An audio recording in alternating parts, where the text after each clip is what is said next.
Pourquoi payer Apple pour avoir un espace de stockage supplémentaire? Comme vous pouvez le constater ici, j'ai quasiment atteint mon espace de stockage iCloud, les fameux 5 Go qui sont donnés par défaut avec un iPhone. Puis ici, elle me suggère de payer 1,29$ par mois pour obtenir 50 gigs supplémentaires. Dans cette vidéo, je vais vous montrer comment vous pouvez utiliser une simple clé USB pour augmenter votre espace de stockage ou utiliser un disque dur externe. Ce sont des solutions qui vont vous permettre d'avoir l'espace de stockage que vous souhaitez et ils sont très simples à mettre en place. Reste à l'affût pour tous les détails. Alors la première chose à prendre en considération pour mettre en place cette solution, c'est le type de connectivité qu'on a sur notre iPhone. Sur un iPhone 14 et moins, vous devez avoir une connexion sous forme Lightning. Sinon, si vous êtes sur un iPhone 15 ou supérieur, dans ce cas-ci, vous allez avoir la connexion sous forme USB-C. Et dans les deux cas, vous aurez besoin d'adaptateurs qui vont vous permettre de brancher les fameuses clés USB. Les adaptateurs sont très faciles à trouver. Vous pouvez en trouver un adaptateur comme celui-ci.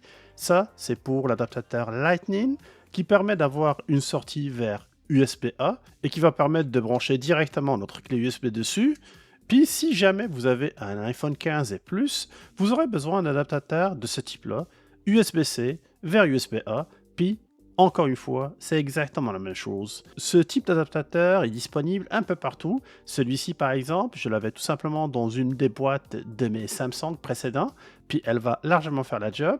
Celui-ci, par contre, je l'ai acheté directement sur Amazon pour une dizaine de pièces. Allons-y tout de suite avec la partie pratique. Sur mon iPhone 13, je vais utiliser le fameux adaptateur Lightning que je vais brancher directement en bas. Voilà, c'est fait.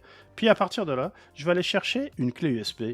L'avantage de l'utilisation des clés USB, c'est que eux, ils sont beaucoup plus faciles d'accès.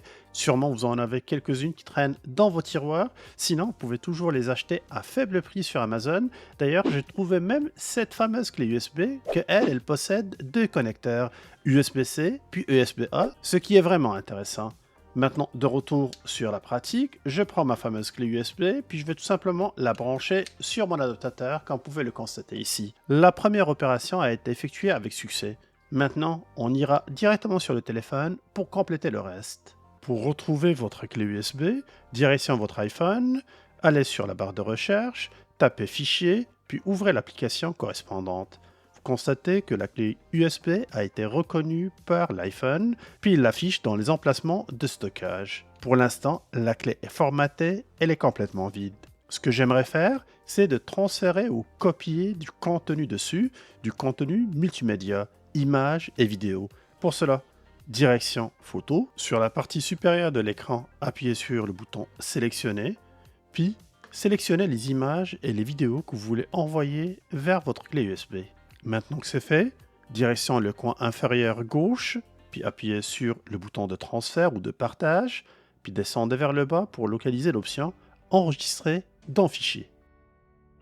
Ici, vous devez localiser votre clé USB. Pour cela, appuyez sur Parcourir, localisez votre clé USB, puis rentrez dedans.